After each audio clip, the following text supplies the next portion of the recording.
आवाज येतोय ना सगळ्यांना? Yes no?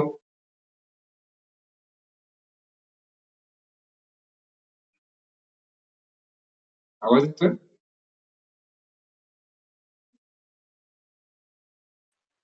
हो सर, येतोय ना. हो, ठीक आहे. स्टार्ट करूया आपण सेशन. बरं, मला काल आणि आज जरा सगळ्यांचे मेसेज येत होते की बाबा एमपीएससी प्रोफाईलवर एज रिलेटेड काही लोकांचं दाखवतंय, म्हणजे इश्यूज आहेत.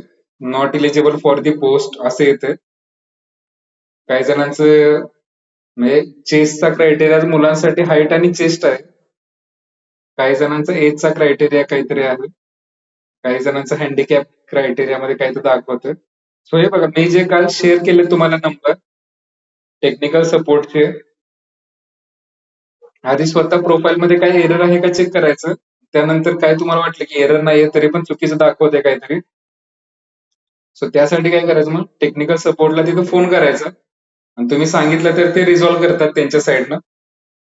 आणि अजून कोणी प्रोफाईल क्रिएट केली नसेल आणि फॉर्म फिल नसेल केलं तर पटकन करून घ्या सगळ्यांनी. शेवटच्या क्षणाची वाट बघायची नाही, नाहीतर मग परत प्रॉब्लेम होतो. सो काय डाऊट असेल कोणाला, काय आहे का प्रोफाईल रिलेटेड डाऊट? आता कोणी तर मला एक मेसेज टाकला होता की बाबा जॉब एक्सपिरियन्स जो आहे तो माझा नाहीये वगैरे, डिग्री करतोय. तर हे बघा, मी काय सांगितलंय, जे इसेन्शियल क्वालिफिकेशन आहे तुमच्याकडे लायसन्स पाहिजे दोन. एक लाईट मोटर व्हेकलचं म्हणजे फोर व्हीलरचं, आणि दुसरं जे लायसन्स लागणार आहे ते आहे टू व्हीलरचं विथ गिअर. समजतंय? विथ गिअरचं, मोटरसायकल विथ गिअर असे शॉर्ट फॉर्म असतात त्याचे. सो हे दोनच लायसन्स कंपल्सरी आहे. स्टार्टिंगलाच मी सांगितलंय हे 2 महिन्यापूर्वी. सो हे सगळ्यांचे पाहिजेत मेन्सच्या आधी, बिफोर मेन्सच्या आधी, म्हणजे मेन्सचा फॉर्म भरायची मुदत असते, ते फॉर्म भरायच्या मुदतीच्या आधी तुम्हाला हे दोन लायसन्स पाहिजेत कंपल्सरी.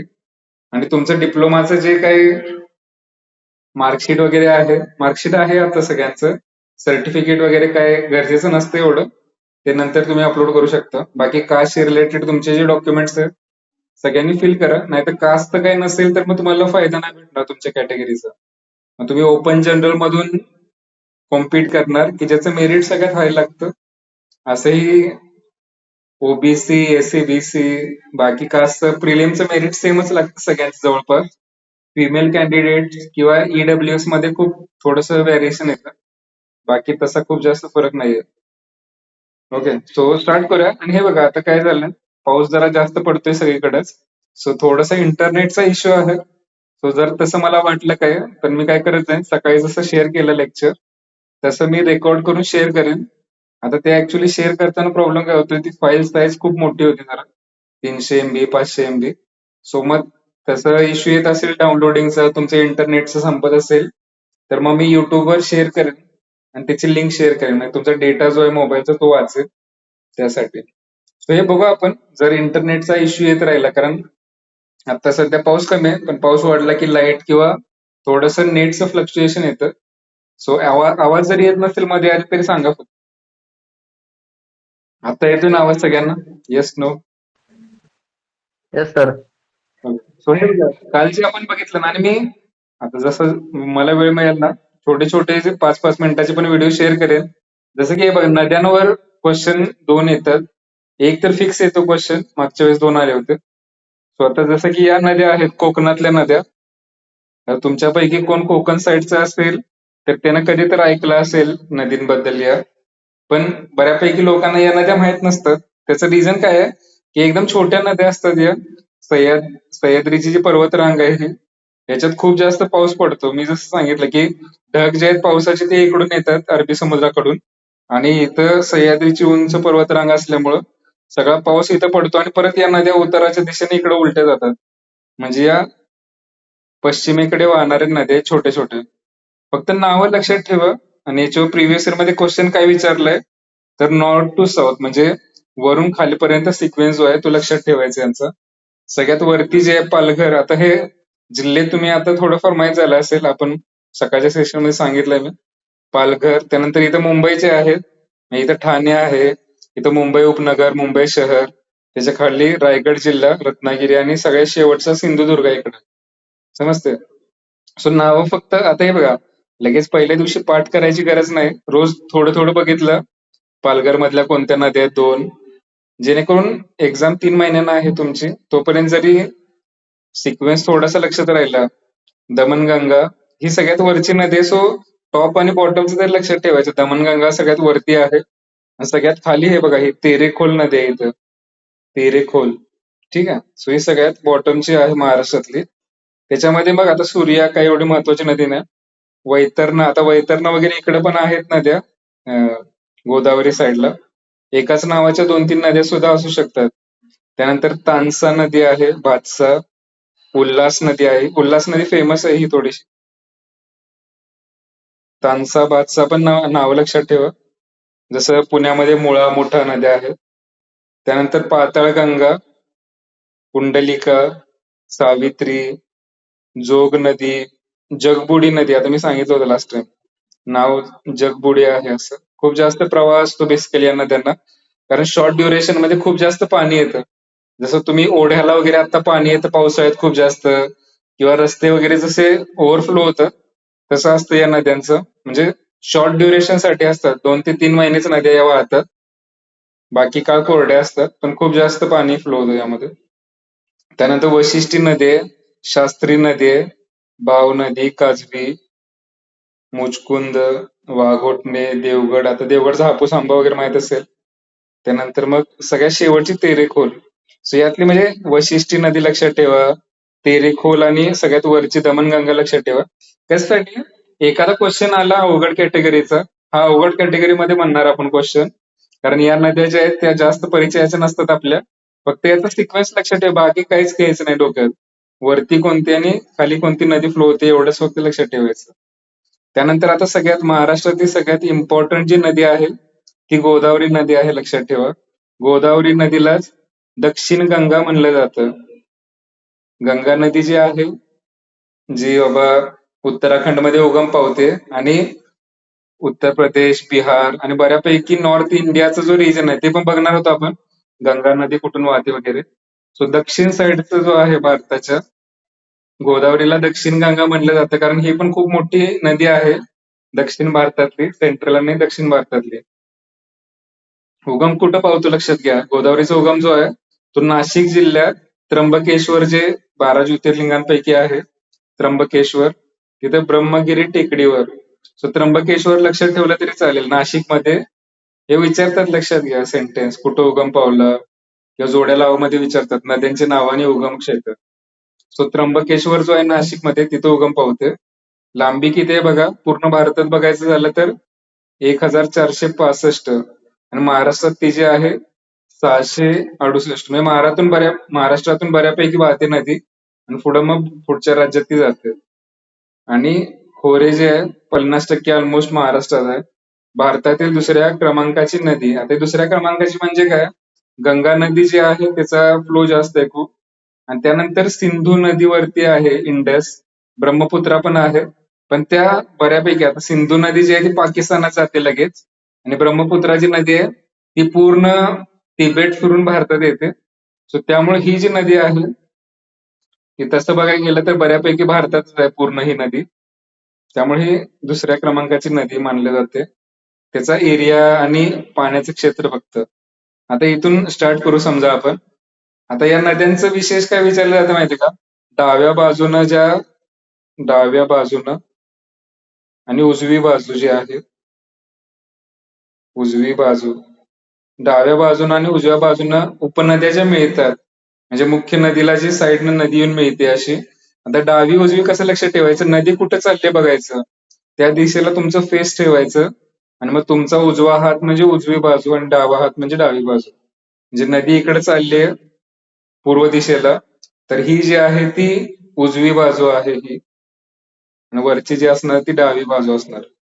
समजतंय? हे बेसिक लक्षात ठेवायचं आणि हे उपनद्या विचारले जातात. पहिल्यांदा तुम्हाला उपनद्या तर लक्षात राहिल्या पाहिजेत. पहिला एक्सरसाइज काय लक्षात ठेवायचं, उपनद्या कोणत्या आहेत माहीत करून घ्यायचं. त्यानंतर मग डावी उजवी बाजू लक्षात ठेवण्याचा प्रयत्न करायचा. आणि पेपरमध्ये काय असतं माहितीये का, तुम्हाला एक दोन जरी व्यवस्थित माहित असतील की ही डाव्या बाजूचीच आहे किंवा ही उजव्या बाजूचीच आहे, तरी क्वेश्चन सॉल्व्ह होऊन जातो. 100% इन्फॉर्मेशन गरजेची नसते. आता हे बघा, त्र्यंबकेश्वर नाशिकमध्ये उगमस्थान आहे. इथून नदी स्टार्ट झाली अशी ही अशी वाहते बघा इकडून, ही अशी, आणि मग इकडे जाते पुढे. ठीक आहे. तो आता गोदावरी नदी जी आहे, हे उजव्या बाजूचे आहे. दारणा, प्रवरा नदी माहित असेल ही नगरमधल्या मुलांना, प्रवरा. ठीक आहे. ते साखर कारखाने वगैरे पण आहे तिथं, संगमनेरचं वगैरे. त्यानंतर मुळा नदी आहे. त्यानंतर इकडे सिंदफणा नदी आहे, बोरा नदी. त्यानंतर ही महत्वाची उपनदी आहे, लक्षात ठेवा, मांजरा. ओके. सो कुठली नदी महत्वाची आहे लक्षात ठेवा, मांजरा, प्रवरा, या मुख्य नद्या आहेत. समजतंय? स्टार करतोय तुम्ही. या दोन लक्षात ठेवा. बाकी छोट्या, मुळा नदी ऐकला असेल, मुळा मोठा, त्या पुणे रिजन मधून वाहतात, पुण्यातून. ठीक आहे. सो या तीन तर लक्षात ठेवा, प्रवरा, मुळा आणि मांजरा. त्यानंतर मग डाव्या बाजूने कोणकोणत्या मिळत आहेत बघा इकडे. पैनगंगा एक आहे, त्यानंतर दुधना नदी आहे. आता हे अजून जरा ऍक्च्युली, आता हे जे आहे बघा, इथं महाराष्ट्राची हद्द सांगते ऍक्च्युली. इकडं हा महाराष्ट्र जो आहे असा इकडे, हा इथं आहे. पण ही जी नदी इकडे दिसतात का वरती, या प्राणहिता, समजतंय, इंद्रायणी, इंद्रावती, या नद्या परत इकडे पुढे मिळतात या गोदावरी नद्याला. सो नंतर आपण समजा भारताचा मॅप बघितला तर पुढे आणखी कोणत्या नद्या भेटतायत त्या आपण बघू. महाराष्ट्रात सध्या पुरत्या कोणकोणत्या आहेत, म्हणजे हे प्राणहिता असतं, वैनगंगा, पैनगंगा वगैरे या नद्या आहेत, त्या मिळतात. ते प्राणहिता नाव होतं याचं, असं आहे. आणखी काय आहे इथं, दुसऱ्या क्रमांकाची नदी वगैरे, हे बेसिक. ठीक आहे. आणखी हे बघा, मी तुम्हाला एक पीडीएफ शेअर केली आहे, त्यामध्ये आणखी डिटेलमध्ये नद्या असतील, ते पण आपण डिस्कस करूया. त्यानंतर कृष्णा नदी जी आहे, ती महाराष्ट्रातली 2 नंबरची एरिया वाईज बघायला गेलं तर नदी आहे. इथे दिलंय बघा, उगमस्थान कुठे आहे, सह्याद्री पर्वतात महाबळेश्वर जे आहे, महाबळेश्वर मध्ये एक मंदिर आहे, तिथे 5 नद्यांचं उगम दाखवलेलं आहे. सो महाबळेश्वर मधून उगम होतो या नदीचा. त्यानंतर 1400 आहे याची, आणि गोदावरीची 476 होती फक्त. हे थोडासाच फरक आहे दोन्हीमध्ये. महाराष्ट्रात हे बघ, कृष्णा नदीची महाराष्ट्रात लांबी खूप कमी आहे, 232 लिहिलंय इथं, किंवा 282 बहुतेक आहे, 282. ठीक आहे. वेरॅज हे जे आहे इथं, गोदावरीची खूप जास्त आहे महाराष्ट्रात लांबी, 668. हे लक्षात ठेवा फक्त. कारण काही साऊथला, म्हणजे आता इथं महाबळेश्वर जे आहे, इथं उगम पावते आणि खालच्या डायरेक्शन मध्ये अशी अशी जाते, आणि लगेच इथं कर्नाटक बाउंड्री आहे इथं, ही बघा इथं. सो लगेच इथून स्टार्ट झाली, सांगलीमधून डायरेक्ट मध्ये कर्नाटकात एंटर करते. त्यामुळे महाराष्ट्रात एवढीच लांबी आहे. मग हे कर्नाटकातनं तेलंगणा, आंध्र प्रदेश पुढे जाते इकडं, समजतंय? पण हा जो दक्षिण महाराष्ट्राचा जो भाग आहे, सातारा, सांगली, कोल्हापूर, कोल्हापुरातनं याच्या खूप साऱ्या उपनद्या येतात. आधी इथे दिलंय बघा छोट्या छोट्या अक्षरामध्ये, इथं इथं जरा झूम केलं समजा. पंचगंगा एक कोल्हापुरात आहे नदी. वारणा नदी माहित असेल, क्वेश्चन होता परवाच्या प्रिलिम मध्ये. कोयना नदी, वेण्णा, वेण्णा लेक आहे महाबळेश्वर मध्ये. सो वेण्णा, कोयना. आता बऱ्यापैकी ज्या नद्या आहेत त्या उजव्या बाजूनच येत आहेत बघा. आणि भीमा नदी एक मोठी नदी आहे, नगरमधून पण जाते ती दौंड साईडनं, तर ती कृष्णेला पुढे मिळते कर्नाटकामध्ये वगैरे. ओके. त्यानंतर इथे नावं दिलेत बघा, भोगावती, तुळशी, सरस्वती, कासारी. आता यातली सरस्वती लुप्त नदी आहे, म्हणजे आता सध्या ती नाही एक्झिस्ट करत. त्यानंतर दूधगंगा, वेदगंगा, हिरण्यकेशी, घटप्रभा ही कर्नाटकातली नदी आहे, ताम्रपाणी, म्हणजे कर्नाटकात बऱ्यापैकी त्याचा फ्लो आहे घटप्रभा नदीचा. आणि ते हम्पीची वगैरे देवस्थानं जे आहेत ती या नदीवर आहेत कर्नाटकातली. ओके. सो उपनद्या फक्त लक्षात ठेवा, नंतर मी हे चार्ट मधून पण सांगेन. उगमस्थान लक्षात ठेवायचं महाबळेश्वर मध्ये आहे. गोदावरी नदी कुठे होती? त्र्यंबकेश्वर मध्ये. कोणत्या रिजन मध्ये आहे हे लक्षात ठेवा. सध्या साऊथ साइडला आहे हे. गोदावरी जी आहे ती ऑलमोस्ट मधून जाते अशी, त्यामुळे तिचा एरिया महाराष्ट्रात जास्त आहे. आता तापी नदी जी आहे तिसरी, तिच्या बाबतीत काय लक्षात ठेवायचं, ही वरच्या बॉर्डर वरून जाते. महाराष्ट्राची जी महाराष्ट्र आणि मध्य प्रदेशची जी बॉर्डर आहे, हे बघा इथं तापी नदी आहे ही. मध्य प्रदेशातून वाहते इकडून. उगम कुठे आहे बघा? सातपुडा पर्वतामध्ये मुलताई येथे आहे. ही मध्य प्रदेशात आहे आता, आणि इथून महाराष्ट्रात एंटर केलं. इथं महाराष्ट्रात दाखवायचं झालं तर इथून आली आतमध्ये अशी, आणि ही इकडे परत जाते अरबी समुद्रामध्ये. गुजरातमध्ये जाणार आणि अरबी समुद्रात मिळणार. आता ह्यालाच वरती पॅरलल नाही तर इथं अशी नर्मदा नदी आहे, लक्षात ठेवा. दोन नद्या पॅरलल आहेत, आणि विशेष काय आहे, ही नदी जी आहे ती पश्चिम दिशेकडे वाहते. आता कृष्णा गोदावरी जर बघितल्या आपण नद्या, तर कुठे जात आहेत? पूर्व दिशेला जात आहेत तिकडे खाली. आणि या दोन नद्या कुठे जात आहेत? पश्चिम दिशेला. आता असं का होतंय बरं, की या सगळ्या इकडे चालल्या आहेत बऱ्यापैकी नद्या भारतातल्या, आणि या दोनच नद्या ज्या आहेत त्या इकडे चालल्या आहेत? असं का होतंय? कारण या नद्या ज्या आहेत त्या रिफ्ट व्हॅली मधून वाहतात. रिफ्ट व्हॅली म्हणजे काय आहे बघा, असे डोंगर आहेत मध्ये, आणि असा एक खोल भाग झाला तयार. व्हॅली म्हणजे हा तळाचा जो भाग असतो त्याला व्हॅली म्हणतात. समजतंय? हे म्हणजे भूकंप वगैरे जो असतो, ब्लॉक माउंटन आणि फोल्ड माउंटन म्हणतात. सो त्या दोघांमध्ये जी दरी तयार होते, या दोन डोंगराच्या मध्ये जी दरी तयार झाली, तर त्याला रिफ्ट व्हॅली म्हणतात. तर या व्हॅलीतून या नद्या फ्लो होत आहेत दोन. सो त्यामुळे या दोन नद्या ज्या आहेत त्या पश्चिम दिशेकडे वाहतात. हे बघा, तापी नदी आणि नर्मदा नदी याच्या वरती आहे, अशी सेम पॅरलल वाहतात दोन्ही. का इकडे जात आहेत या?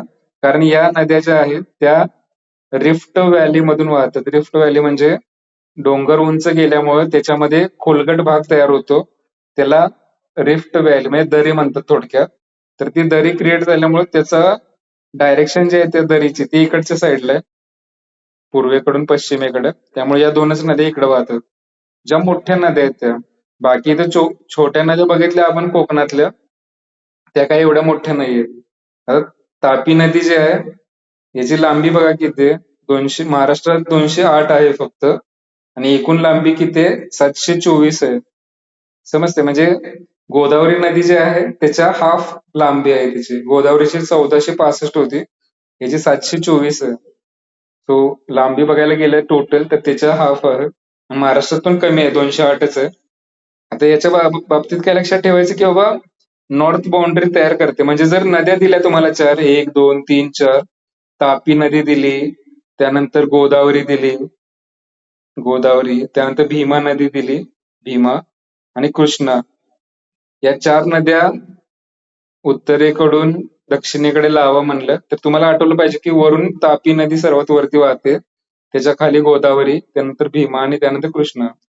हा सिक्वेन्स तुम्हाला लावता आला पाहिजे फक्त नद्यांच्या बाबतीत. आणि मग उजव्या बाजूची डाव्या बाजूची उपनदी कोणते तेवढं माहित असावं. ओके. मग आता इथे हे बघा, हे वरचा जो भाग आहे धुळे वगैरे जळगाव या साईडनं वाहते ही नदी. आता इथं खूप साऱ्या छोट्या छोट्या उपनद्या आहेत. आता यांची नावं लक्षात ठेवायची काही गरज नाही आपल्याला, नाही विचारलं जात एवढं जास्त.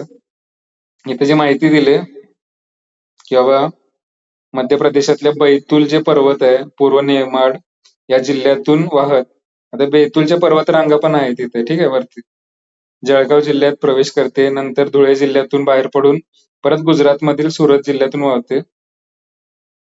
हम्म. मग बाकी हे शहरांची नाव वगैरे तेवढं जास्त काही महत्वाचं नाही. आता तांदूळ उत्पादन, आता प्रत्येक अन्नधान्याचे उत्पादन दिलेत खाली नकाशे, पण हे बघा हे तुम्हाला नाही विचारलं जात. सो मी काय सांगतो हे वाचायचं नाही, मी नोट शेअर केल्यात ना, तरी यातलं काही रीड करायची गरज नाही. सर्वात जास्त कुठं होतं ते फक्त लक्षात ठेवा, गोंदिया जे आहे, गोंदिया तिथं सर्वात जास्त उत्पादन होतं तांदळाचं वगैरे. म्हणजे क्षेत्र बघायला गेलं त्याचं क्षेत्र जास्त आहे सध्या. आणि मग हे कोकणातले जे आहे तिथं, इथं पण जास्त होणार हेक्टरी उत्पादन रत्नागिरी, कारण तांदळाच्या शेतीसाठी पाऊस लागतो खूप जास्त, पाण्यात ते उत्पादन होतं. सो क्षेत्र जास्त इथं आहे. आत्ताच्या एमपीएससी मध्ये क्वेश्चन होतं, तांदळाचे भांडार कुठल्या जिल्ह्याला म्हणतात? गोंदियाला म्हणतात.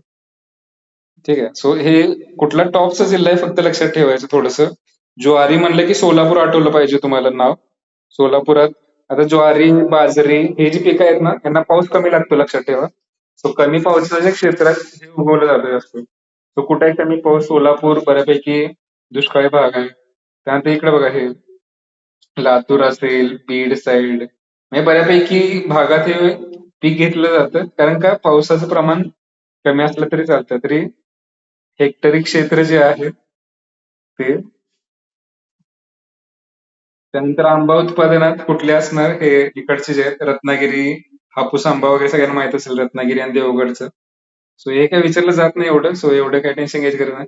द्राक्ष उत्पादनात नाशिकची द्राक्षे फेमस आणि सांगलीमध्ये पण उत्पादन जास्त होतं लक्षात घ्या.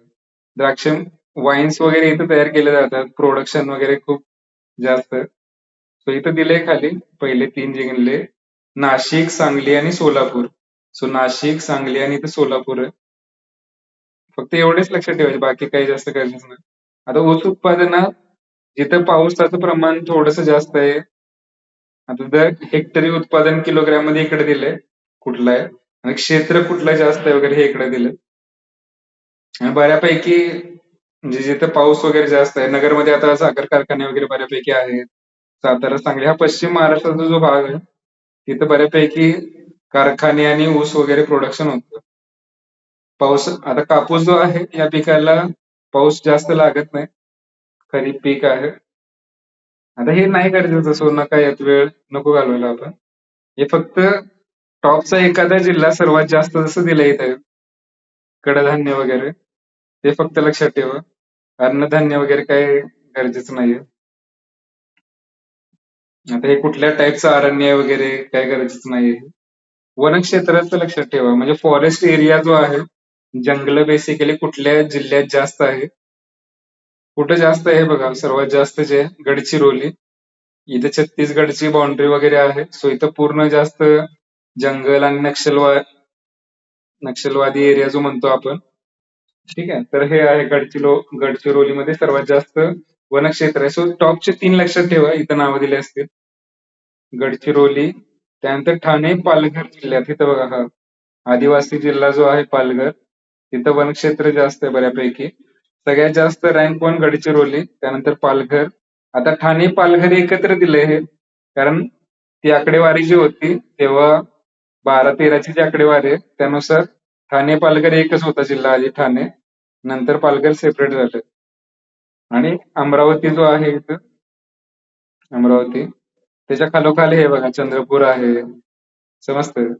आणि सर्वात कमी वनक्षेत्र कुठं असणार? ऑब्व्हियसली मुंबईच्या रिजन मध्ये, कारण इथं बिल्डिंग वगैरे खूप जास्त आहे, लोकसंख्या जास्त आहे. सो झाडं कट करून तिथं उद्योगधंदे, रस्ते, बिल्डिंग वगैरे क्रिएट झालेत. सो मुंबई शहर खूप कमी आहे. त्यानंतर लातूर हे बघा इथं लातूर. आता लातूरला कमी असण्याचं रिझन काय आहे बघा? तर पावसाचं प्रमाण जे आहे ते जर कमी असेल आणि बऱ्यापैकी समजा शेती वगैरे करत असतील जंगलतोड करून तर तिथं वनक्षेत्र जे आहे ते कमी आहे. आणि त्यानंतर रत्नागिरी जे आहे इथं रत्नागिरी कमी, मुंबई शहर ऑब्व्हियसली कमी आहे आणि लातूर.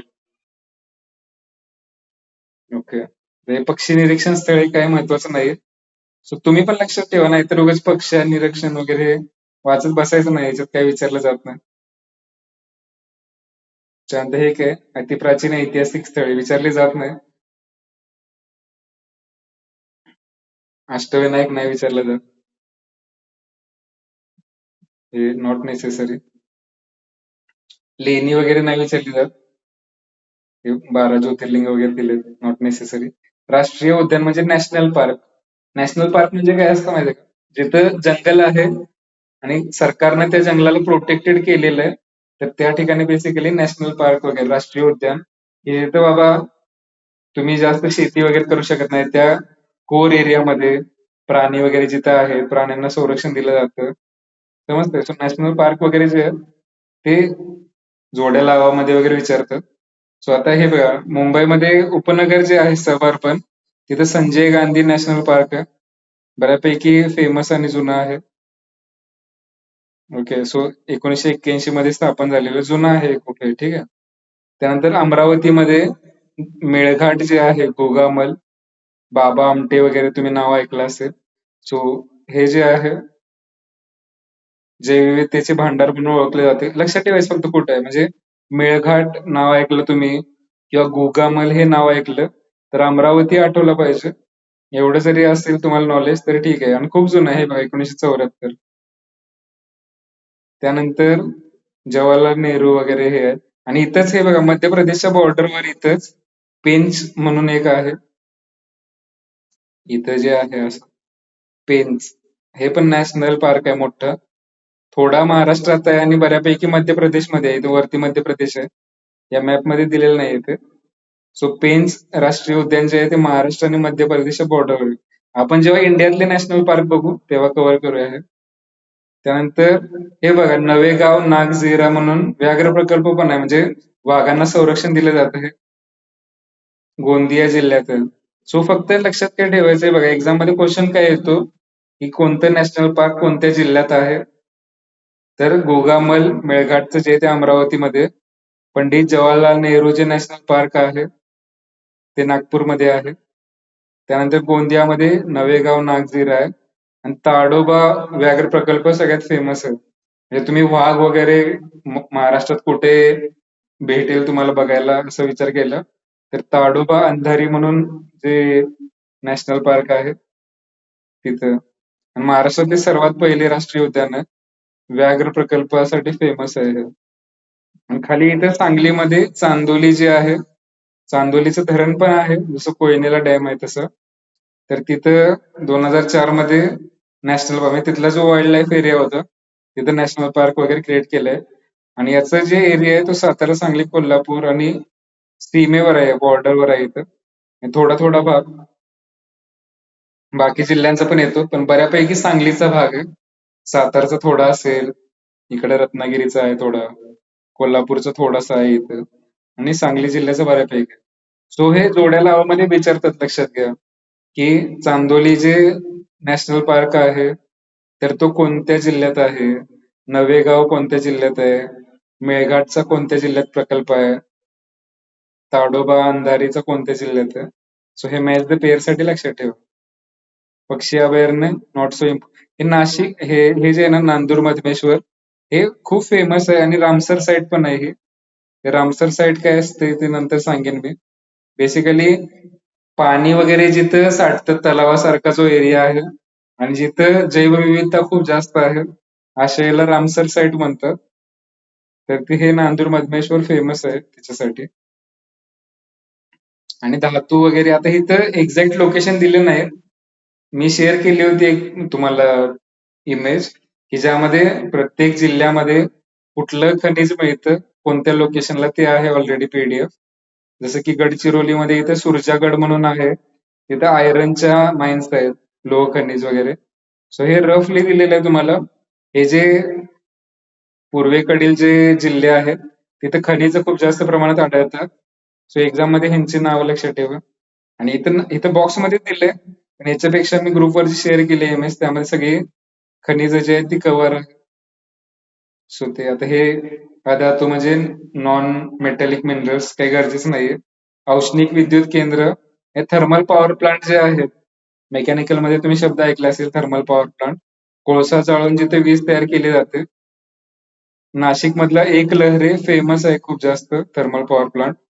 त्यानंतर चंद्रपूरमध्ये इथं दुर्गापूर, बल्लाळपूर, नागपूरमध्ये कोराडी, खापरखेडी, अकोल्यामध्ये पारस, जळगावमध्ये फेकरी, रत्नागिरीमध्ये दाभोळ, त्यानंतर डहाणूचा फेमस आहे इथं पालघरमध्ये. सो काही तुर्बे, ट्रॉम्बे वगैरे जिथं आहे, अणुविद्युत केंद्र वगैरे पण आहे तिथं. सो 2-4 लक्षात, परळीमध्ये आहे इथं, बीडमध्ये थर्मल पॉवर. बाकी छोटे छोटे प्रत्येक जिल्ह्यामध्ये असतात, लक्षात घ्या. थर्मल पॉवर प्लांट म्हणजे कोळसा जाळून करतो आपण, पण हे जे नावं दिलेत हे बऱ्यापैकी मोठे आहे.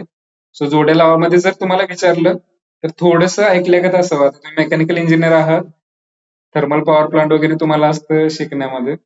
सो नावं फक्त लक्षात ठेवा, हे जोड्या लावामध्ये विचारलं तर माहित असावं.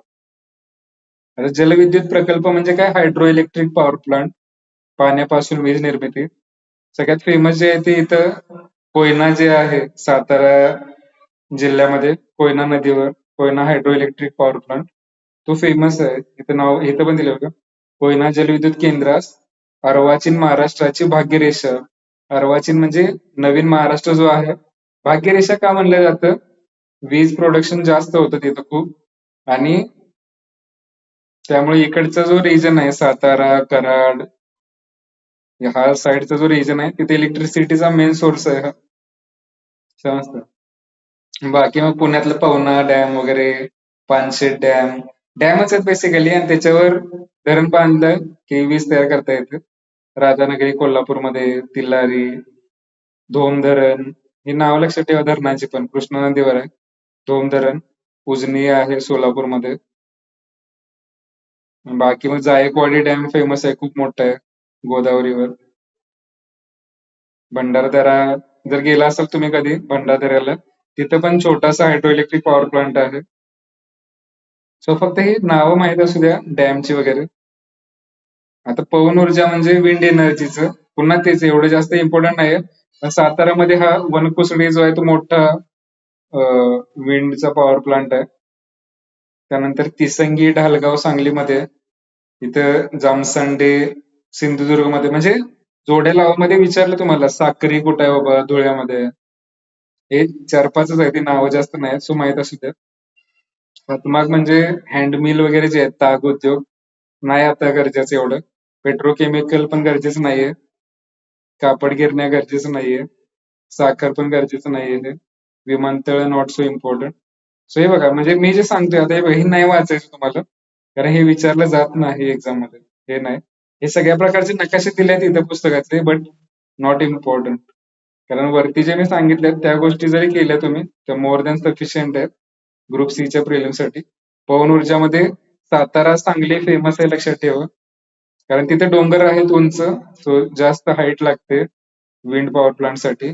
जलविद्युत मध्ये हे डॅम लक्षात ठेवा. आता डॅम ऑलरेडी आपण बघितले होते. सो कोयना डॅम, धोम, उजनी, जायकवाडी, जिथे धरण असेल तिथं बऱ्यापैकी ठिकाणी केलं जातं. त्यानंतर थर्मल पॉवर प्लांट 2-4 फेमस लक्षात ठेवा. ओके, त्यानंतर आता नेक्स्ट पार्टकडे वळूया आपण थोडस. एकच मिनिट.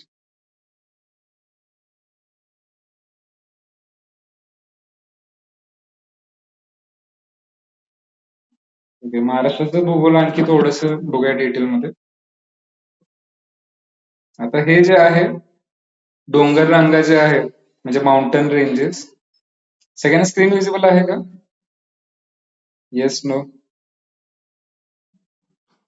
हो. ओके, सो आता हे बघा, डोंगर रांगा जे सह्याद्री सगळ्यांना माहित आहे, ही सगळ्यात मोठी आणि भारतात पूर्ण फेमस आहे सह्याद्री जैवविविधतेसाठी. बायोडायव्हर्सिटी जी आहे ती खूप जास्त आहे, म्हणजे वर्ल्ड मध्ये हे बायोडायव्हर्सिटी हॉटस्पॉट मध्ये येतं. एन्व्हायरमेंट समजा तुम्ही ऐकलं असेल तर वेस्टर्न घाट म्हणून सगळ्यात फेमस आहे. त्यानंतर हिमाचल, आपला जो हिमालयाचे पर्वतरांग त्यानंतर अंदमान निकोबार मधून आणि सुंडालँड वगैरे जे आहे ते थोडस फेमस आहे. सो सह्याद्री पर्वतरांग इकडे आहे बघा इथं, ही व्हर्टिकल आहे अशी नॉर्थ साऊथ. आणि बाकी या, हे बघा, हे ज्या पर्वतरांग आहेत ना इकडच्या, तर या कशासाठी विचारलं जातं, तर 2 पर्वतरांगांमधून कोणती नदी वाहते वगैरे यासाठी विचारलं जातं हे. आणि या पर्वतरांगांचा नॉर्थ टू साऊथ क्रम लावायला विचारतात हे. म्हणजे वरती कोणते, खाली कोणते, समजतंय? So एवढंच फक्त लक्षात ठेवायचं, बाकी काय गरजेचं नाहीये. पर्वतरांगाचे, पर्वतरांग म्हणजे काय बेसिकली, किंवा डोंगर रांगा म्हणू शकतो आपण याला. डोंगरचे त्याची एक चेन बनलेली आहे अशी, आणि ती कंटिन्युअस आहे अशी थोडीशी, मध्ये इंटरप्ट पण होऊ शकतं, बट बऱ्यापैकी कंटिन्युअस आहे ते. सो याचा नॉर्थ, उत्तर दक्षिण जो आहे तो क्रम लक्षात ठेवायचा फक्त. सर्वात वरती जे आहे बॉर्डरवर आपली, ते आहे सातपुडा पर्वतरांग. सातपुड्याच्या वरती लक्षात ठेवा इथं नर्मदा नदी आहे. सो नर्मदा आणि तापी नदी जे आहे, मी मगाशी सांगितलं, नर्मदा नदी आणि तापी नदी या 2 नद्यांना सेपरेट करणारी जी पर्वतरांग आहे ती सातपुडा पर्वतरांग आहे. लक्षात ठेवा, हे विचारलं गेलंय खूप वेळा प्रिलिम मध्ये. वरती नर्मदा नदी आहे, ती महाराष्ट्रात नाहीये, बट मध्य प्रदेशातून वाहते. सरदार सरोवर डॅम वगैरे जो आहे, सरदार वल्लभभाई पटेल यांचा मोठा जो पुतळा उभारलेला आहे, तो नर्मदा नदीच्या जलाशयावर आहे पुढे. सो सातपुडा पर्वत, तापी नदी मगाशी बघितलं होतं आपण, अशी येते आणि इकडे गुजरात मधून अरबी समुद्राला वाहते.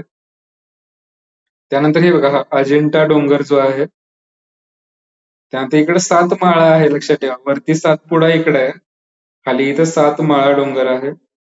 त्यानंतर इथं अजिंठा डोंगर, त्यानंतर खाली हरिश्चंद्रगड सगळ्यांना माहित असेल का, नगर साईडला. ठीक आहे, हरिश्चंद्र बालाघाट वगैरे फेमस आहे.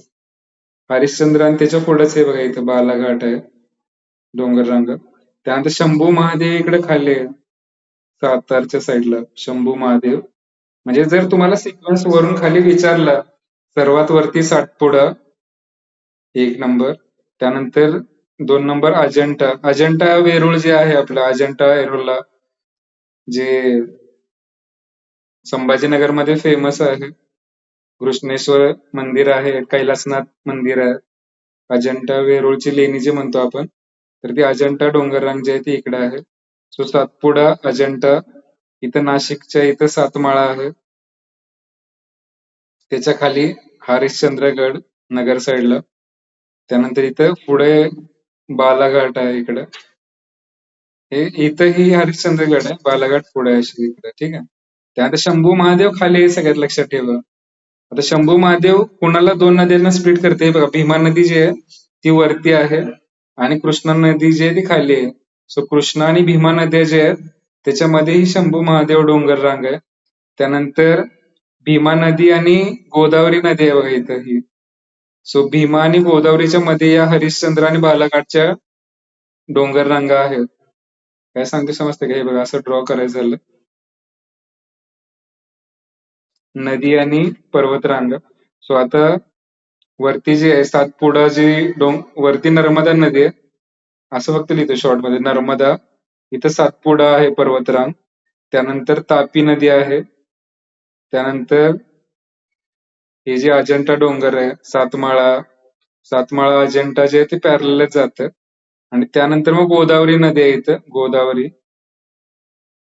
मध्ये हरिश्चंद्रगड आहे, हरिश्चंद्र बालाघाट. त्यानंतर मग भीमा नदी आहे इथं, त्याच्या खाली शंभू महादेव आणि खाली कृष्णा नदी. हा कशासाठी सांगतोय मी हे डिटेलमध्ये, पेपरमध्ये प्रश्न विचारलेले आहेत त्याच्यावर सेम. सो तुम्हाला, आणि हे बघा एमपीएससी मध्ये रिपिटेशन खूप जास्त असतं. सो असं नाही की आधी विचारलंय, सो आधी विचारलंय त्या एरिया जर व्यवस्थित केलं तर सेम क्वेश्चन किंवा similar kind of question repeat होतो.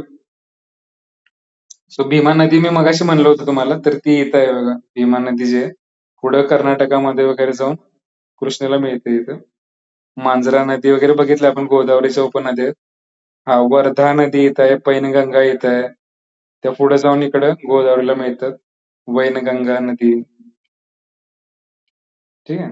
सो ही आता खाडींची पण नावं दिलेत बघा इथं. दाभोळची खाडी, विजयदुर्गची खाडी, तेरेखोल सर्वात शेवटी आहे बघा इथं. खाडी म्हणजे नदी जिथे समुद्राला मिळते ते एरिया.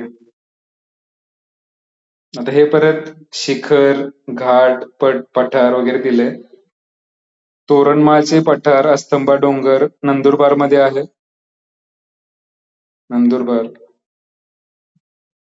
सो हे कशासाठी लक्षात ठेवा, जॉग्राफी सेक्शन मध्ये याच गोष्टी विचारल्या जातात. दरेकसा आहे बघा, हे नाव लक्षात ठेवा, दरेकसा एकदम इकडच्या कोपऱ्यामध्ये आहे. सुरजागड, भामरागड गडचिरोलीमध्ये, इकडे गोंदियामध्ये आहे वरती. चिरोली टेकड्या लक्षात ठेवा, महाराष्ट्राची पूर्व बाउंड्री जी आहे, ईस्ट बाउंड्री जी आहे ती चिरोली टेकड्या आहेत. लक्षात का ठेवा, ईस्ट बाउंड्री चिरोलगड टेकड्या, ही नॉर्थची बाउंड्री जी आहे ती गाविलगड टेकड्या. पहिल्यांदा जरा ऐकताना नावं विचित्र वाटतील तुम्हाला, कधी याच्या आधी ऐकलं नसतील तर, पण हे प्रश्न विचारलेत. गाविलगडच्या टेकड्या फेमस आहेत अमरावती रिजनला. चिखलदरा हे फेमस आहे खूप जास्त, जसं नगरमध्ये भंडारदरा आहे किंवा सातारामध्ये महाबळेश्वर जसं आहे फेमस थंड हवेचं ठिकाण, तसं अमरावती साईडला, विदर्भ साईडला चिखलदरा फेमस आहे पावसाळ्यामध्ये आता स्पेशली. तर गाविलगडच्या टेकड्या जे आहेत ते इथं आहेत. चिरोलीच्या टेकड्या आहेत. हे प्रश्न विचारलेले आहेत, लक्षात ठेवा. पूर्वेची बाउंड्री आहे ही नॉर्थची बाउंड्री म्हणजे उत्तर साईडची बाउंड्री आहे ही महाराष्ट्राची, त्यामुळे विचारतात. ही पण उत्तर साईडची बाउंड्री आहे वरती. पण हा नंदुरबार एरिया आहे आणि हा अमरावती एरिया आहे. त्यानंतर मग गाळणा डोंगर इथं, साल्हेरचं 2 नंबरचं हायेस्ट पीक जे आहे ते. सगळ्यात 1 नंबरचं जे आहे बघा कळसुबाई आहे. ओके, सह्याद्री पर्वत रांगेत आहे हे. वरती साल्हेर, त्यानंतर तोरणा किल्ला, पठार वगैरे हे बघितले बहुतेक आपण आधी. हे सगळे घाट जे आहेत, आंबा घाट, कोंडा घाट, आंबोली घाट गोव्यात जाण्यासाठी. घाट पण लक्षात ठेवा, याचा सिक्वेन्स नॉर्थ टू साऊथ म्हणजे वरती कोणतं आहे आणि खाली कोणतं आहे. माळशेज, बोरघाट, थळघाट हे बघितलं आपण, कुंभार्ली घाट. फक्त लक्षात ठेवा कशासाठी, जेणेकरून बाबा पेपरमध्ये नॉर्थ साऊथ सिक्वेन्स विचारलं लक्षात राहावं. आणि हे पहिल्यांदा वाचल्यावर नाही लक्षात राहणार, खूप वेळा तुम्ही जरा 2-4 वेळा जर बघितले तर लक्षात राहील हे. ओके, त्यानंतर हा कोकण किनारपट्टी. आता बेसिक जरा थेरोटिकल पार्ट बघूया. कोकण किनारपट्टीची लांबी जी आहे 720 किलोमीटर आहे. रुंदी जी आहे ती 3 ते 60 म्हणजे रुंदी म्हणजे किनारपट्टीची काय असतं, हे बघा, हा समुद्र इकडे समुद्र, अरबी समुद्र. तर हे जे आहे बेसिकली हे फ्लॅट असतंय म्हणजे प्लेन असतं. आणि त्यानंतर मग पुढे इथे डोंगर वगैरे सुरू होतील सह्याद्रीचे, समजतंय. सो काही प्लेन एरिया जो आहे त्याला रुंदी म्हणणार बेसिकली 30 ते 60. त्यानंतर मग आता खलाटी वलाटी काय एवढं हे नाही. किल्ले वगैरे नावं लक्षात ठेवा, जंजिरा किल्ला, सुवर्णदुर्ग, विजयदुर्ग वगैरे. आता हे टॉपचे पीक्स जे आहेत, शिखर जे आहेत, सर्वात मोठं जे आहे ते कळसुबाई आहे. गेल्या वर्षीच क्वेश्चन होता हा, सगळ्यात मोठं कोणतं आहे त्यानंतर कोणतं. सो सर्वात मोठं जे आहे ते कळसुबाई अहमदनगर जिल्ह्यात आहे. अहिल्यानगर नाव झालं आता. त्यानंतर साल्हेर जे आहे, ठीक आहे, ऑलमोस्ट 100 मीटरनं कमी आहे, नाशिक जिल्ह्यात आहे. त्यानंतर महाबळेश्वर आहे, परत हे आणखी 100 किलोमीटरनं कमी आहे, सातारा जिल्ह्यात आहे. मग हरिश्चंद्रगड अहमदनगरमध्ये, सप्तशृंगी नाशिकमध्ये, तोरणा पुण्यामध्ये. ही नावं फक्त लक्षात ठेवा. अस्तंबा जे आहे ते नंदुरबार, त्र्यंबकेश्वर नाशिक पुन्हा माहित आहे. तौला जे आहे ते नाशिक. आता हे नावं लक्षात ठेवा, हे वेगळं नाव आहे. वैराट अमरावती, चिखलदरा परत अमरावती, हनुमानगड धुळे. खाड्या, खाड्या म्हणजे जिथे नदी समुद्राला मिळते. हे एवढं आपण बघितलं होतं, हा प्रिव्हियस इयर मध्ये विचारलं होतं क्वेश्चन. माही, मुंबई वगैरे. सो फक्त लक्षात ठेवा थोडंसं. महत्वाचे किल्ले सगळे नावं दिले तिथं, पण युनेस्कोच्या साईट मधले जे 12 आहेत ते केलं तरी इनफ आहे. आणि त्यामध्ये हा आहे, पन्हाळा आहे, प्रतापगड सातारा मधलं, पुण्यानंतर शिवनेरी, सिंहगड पुण्यातलं, हे रतनगड वगैरे जवळ आहेत हे ट्रेकिंगला नगरमध्ये. त्यानंतर हा हे सगळं बघितलंय आपण. सो हे परत मी नोट शेअर केल्या त्या, जेणेकरून थेअरीमध्ये परत तुम्हाला थोडंसं रीड केलं का व्हावं यासाठी. कुठल्या जिल्ह्यात कोणतं पर्वतरांग आहे. आता मॅप मध्ये तुम्हाला जिल्हा लवकर कळत नाही, म्हणजे हे जे वरती बघितलेत ना आपण, हे बघा हा मॅप. आता इथे तुम्हाला कोणत्या जिल्ह्यात आहे बाबा, हे नाशिक आहे का कोणतं आहे, हे कोणत्या ह्याच्यात आहे, हे लवकर समजत नाही. यासाठी इथं बॉक्समध्ये दिलंय किंवा कोणत्या जिल्ह्यामध्ये कोणता डोंगर आहे. आता एक डोंगर एकाच जिल्ह्यात असलं पाहिजे असं नाही. मोठी पर्वतरांग असेल तर ती 2-3 जिल्ह्यामधून पण जाते.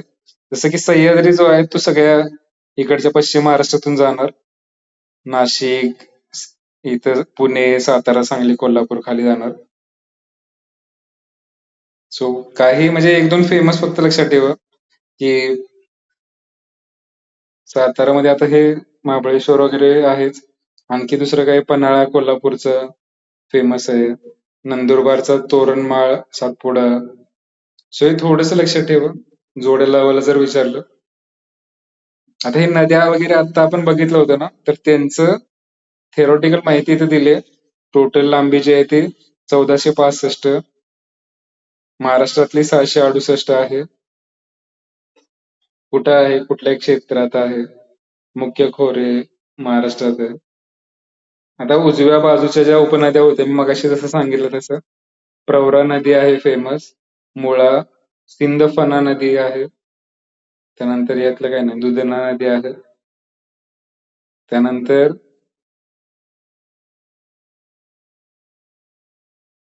इथे नावं दिले की त्यातली थोडीफार लक्षात ठेवण्याचं, हे प्राणहिता वगैरे नद्या फेमस आहेत. वैनगंगा, वर्धा, पैनगंगा, मांजरा उपनद्याच आहेत त्याच्या. भीमा नदीची परत माहिती दिली इथं. महाराष्ट्रात हे बघ, कृष्णेपेक्षा भीमेची लांबी जास्त आहे महाराष्ट्रात.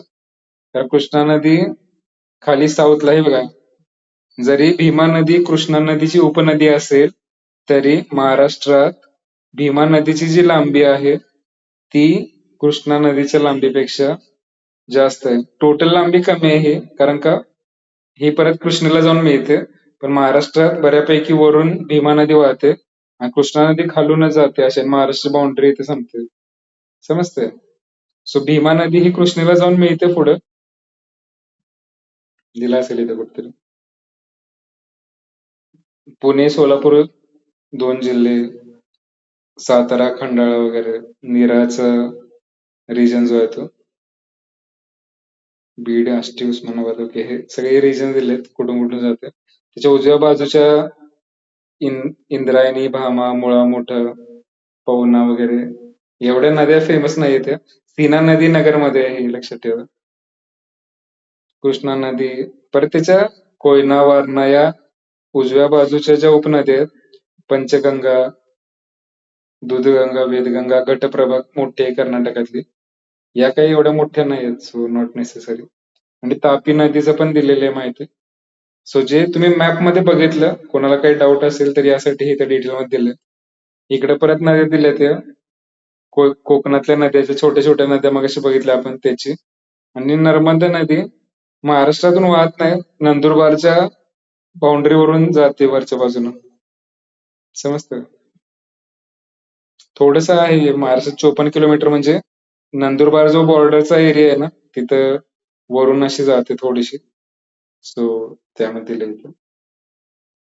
आता परत इथं नद्यांची आणखी काही डिटेल मध्ये दिल्या बघा माहिती, की कोणती धरणं वगैरे आहेत नद्यांवर. का आपण जास्त घेते बघा, एकच क्वेश्चन येणार याच्यावर, पण डिटेल मध्ये काय घेतो एवढं, एक क्वेश्चन तुमचा चुकायला नको यासाठी. बघितलं तर तसं जिओग्राफी मध्ये 10 क्वेश्चन येणार, त्याचे तुम्हाला 5+ जरी अटेम्प्ट झाले तरी गुड स्कोअर. यासाठी नद्यांवर एक क्वेश्चन येणार, सो हे डिटेल मध्ये थोडस बघा. आणि ज्या मोठ्या नद्या आहेत, गोदावरी सगळ्यात मोठी नदी आहे महाराष्ट्रातली, तर त्याची बऱ्यापैकी तुम्हाला माहिती पाहिजे, जेणेकरून ऑप्शन इलिमिनेट होतील. गंगापूर धरण नाशिक मध्ये आहे मोठं, देशातलं पहिलं जे आहे धरण इथं गोदावरीवरचं. जायकवाडी प्रकल्प मोठा आहे खूप. त्यानंतर पैठण जे आहे, नाथसागर जलाशय, संभाजीनगर जिल्हा. हे फक्त लक्षात ठेवा, हे भंडारदरा धरण प्रवरा नदीवर, सिंदफणा नदीवर सिंदफणा. आता हे संगमावरची शहरं पण लक्षात ठेवा. प्रवरा आणि गोदावरीचा संगम जो आहे टोके नदीवर झालाय. मोठी जी असेल सिरोंचा जे आहे गडचिरोलीचं, तिथं प्राणहिता ही महत्वाची नदी लक्षात ठेवा. प्राणहिता सिरोंचा लक्षात ठेवा. हे हा संगम खूप वेळा विचारलाय, जसं कराडमध्ये कृष्णा कोयनेचा संगम आहे, तसं ज्या मोठ्या नद्या असतील त्यांच्या संगम कुठं होतं त्या प्लेसचं नाव विचारलं जातं खूप वेळा. सो लक्षात ठेवा. हे नेवासा जे आहे अहमदनगर मधलं, तिथं प्रवरा आणि मुळा नदी संगम आहे. आणि संगमनेर जे आहे तिथं प्रवरा आणि महा. आता हे एवढंही फेमस नाहीये, सो नॉट सो इम्पॉर्टंट. मोठ्या मोठ्या नद्यांचा संगम लक्षात ठेवा. पैनगंगा वगैरे हे इकडची नदी आहे विदर्भ साईडची. हे काही नाही विचारलं जात एवढं. वर्धा नदीच पण एवढं नाही विचारलं जात. या सगळ्या गोदावरीच्या उपनद्या आहेत. भीमा नदी मोठी आहे लक्षात ठेवा. धोम धरण, उजनी धरण हे आता इथे दिले. उजनी जे आहे ते भीमा नदीवर आहे. हे फक्त उजनी डॅम लक्षात ठेवा, महत्वाचं आहे. पुण्यामध्ये मुळा मोठा नद्यांचा संगम आहे. रांजणगाव तिथे एक संगम आहे. बाकी हे नदी काठावर कोणते आहेत? मुळा मोठा शहर आहे. पुणे जे आहे बेसिकली या 2 नद्यांवर आहे लक्षात ठेवा. आणि ही नदी परत भीमा नदीला मिळते. इंद्रायणी नदीच्या वर देहू आळंदी आहे. पंढरपुरात भीमा नदी आहे, चंद्रभागा म्हणतात. कृष्णा नदीचे खोरे, आता परत हे धरणं वगैरे दिलेत प्रत्येक ठिकाणी. कोयना डॅम, चांदोली, राधानगरी. कोणकोणत्या नद्यांवर लक्षात ठेवा. वारणा नदीवर चांदोली डॅम. आताच प्रश्न होता हा, मागच्या वर्षीचा एमपीएससी ला वगैरे प्रश्न होता. सो हे धरणाची नावं फक्त मॅच द जोड्या लावा मध्ये विचारतात. हे रिपीट चाललंय आपलं, आधी पण हे बघितल्यात गोष्टी या. तापी नदी नॉर्थची बाउंड्री आहे. सो यातलं नाही, एवढं काही महत्वाचं नाही याच्यावरची धरणं. मग कुठली नदी कुठल्या हे नाही, हे शेवटचं काही नाही एवढं इम्पॉर्टंट. हा हे बघे, हे वरचं परत रिपीट झालंय, हे भीमा नदीचं. तापी नदी वगैरे नाही. एकच मिनिट. आवाज येतोय सगळ्यांना? Yes no? Yes sir. Okay. So नद्यांच्या बाबतीत काय लक्षात ठेवा, त्याच्यावरचे हे बघा, म्हणजे आता हे खूप जास्त बघितले आपण माहिती, पण महत्वाचं परत विसरायला नको तुम्हाला, नाहीतर परत इन्फॉर्मेशन ओव्हरलोड असं नको व्हायला. नदी जी आहे कुठं उगम पावते, जी मुख्य नदी असेल समजा, जसं की गोदावरी नदी जी आहे त्र्यंबकेश्वर मध्ये उगम पावते, त्याच्या डाव्या उजव्या बाजूच्या उपनद्या लक्षात ठेवायच्या. आणि मग आता संगम वगैरे लक्षात राहिलं तर अवघड प्रश्न सुटेल तुम्हाला. नाही लक्षात राहिलं तरी ठीक आहे, एका दुसरा माहित असतं कधी तर इलिमिनेट होतं. सो पहिल्यांदा सोप्या सोप्या गोष्टी लक्षात ठेवायचं बघा. कोणती नदी वरती आहे, कोणती खाली, हे पहिला बेसिक इन्फॉर्मेशन. त्यानंतर मग उपनद्या लक्षात ठेवा. उपनद्या पहिल्यांदा लक्षात राहिल्या की मग डाव्या बाजूची उजव्या बाजूची, ते लक्षात राहिलं की मग धरणं कोणत्या नदीवर कोणत्या आहे वगैरे, जेणेकरून एक जो क्वेश्चन येणार आहे नद्यांवर, तो चुकायला नको. आता भारत जो आहे आपला, त्यातल्या महत्वाच्या ज्या नद्या आहेत त्या फक्त एकदा ओव्हरलुक करू, कारण गेल्या वर्षी यमुना नदीवर क्वेश्चन आलता. आता हा भारताचा जो मॅप आहे बऱ्यापैकी ठिकाणी इंग्लिशमध्येच आहे, मराठीत जास्त सापडला नाही. सो आता इंडस नदी जी आहे तिला सिंधू नदी म्हणतात. ही बघा, ही तिबेट म्हणजे भारताच्या बाहेरून उगम पावते. ही इथं चायनामध्ये आहे आता तिबेट, इथून उगम पावते. ही वरती चालली बघा नदी, सिंधू नदी जे म्हणतो आपण. जम्मू काश्मीर लडाख मधून इकडे जाते आणि इकडून परत यू टर्न घेते खाली असं. आणि पाकिस्तान आहे इकडं, हे पाकिस्तान पाकिस्तान पूर्ण पाकिस्तानातच अरबी समुद्राला जाते. सो आता सिंधू नदी जी आहे ती खूप कमी आहे भारतात. हे बघा इथं एवढाच भाग आहे, बाकी हा भाग चायनामध्ये, हा भाग पाकिस्तानमध्ये, आणि हा पण बऱ्यापैकी भाग आता पाकिस्तानच्या ताब्यात आहे सध्या. समजतंय? सो हे इंडस नदी आहे ना, ह्याच्या बाबतीत एकच गोष्ट विचारली जाते, ती म्हणजे याच्या ज्या उपनद्या आहेत त्याचा नॉर्थ टू साऊथ क्रम विचारला जातो, उत्तरेकडून दक्षिणेकडे. सो काय लक्षात ठेवायचं, इंडस जे आहे त्याच्या उपनद्या जे आहेत, झेलम, चिनाब, रावी, बियास, सतलज, या 5 आहेत. झेलम, चिनाब, रावी, ब्यास आणि सतलज. युपीएससी मध्ये पण 2-3 वेळा रिपीटेड क्वेश्चन आहे हा. एमपीएससी मध्ये पण आता विचारलं होतं ग्रुप ए ला, आणि तुम्हाला विचारलं तरी हाच क्वेश्चन विचारणार की सिंधू नदी जी आहे, इंडस इंग्लिश मध्ये नाव आहे लक्षात घ्या, हिंदीमध्ये किंवा मराठीत सिंधू नदी म्हणतात, सिंधू. तर सिंधू नदीच्या ज्या उपनद्या आहेत तर त्याचा उत्तरेकडून दक्षिणेकडे क्रम. सो सगळ्यात वरती सिंधू आहे इथं, इंडस. त्यानंतर झेलम, ही जी नदी दिसते बघा ही इथं, झेलम. आता झेलम जे आहे ही फेमस काय माहितीये का, काश्मीरमध्ये कधी गेला तुम्ही तर तिथे जे महत्वाचे सगळे जे तलाव आहेत, काश्मीर बेसिकली तलावांसाठी फेमस आहे. जिथं तलाव आहे तिथं सीनरी आणि थोडस निसर्गरम्य वातावरण आहे तिथं. तो झेलम नदी जी आहे ती काश्मीर मधली महत्वाची नदी आहे. बऱ्यापैकी मोठे तलाव जे आहेत काश्मीर मधले ते या नदीवर आहे. सो ही त्या दृष्टीने महत्वाची आहे. त्यानंतर चिनाब नदी आहे, खूप महत्वाची नदी आहे पाण्याच्या दृष्टीनं. याच्यावर मोठी धरणं पण आहेत इंडियामध्ये. त्यानंतर रावी, त्यानंतर ब्यास, आणि सर्वात खाली जे आहे, आता ही सतलज नदी जी आहे ना ती पण, हे बघा, हे सगळं इरेज करतो मी. इंडस कुठं उगम पावते बघा इथं, आणि वरती वरती गेली अशी आणि इकडे आले. आणि सतलज कुठं उगम पावते बघा, ही, हे बघा इथं. म्हणजे दोन्ही नद्या जवळपासच उगम पावतात इथं.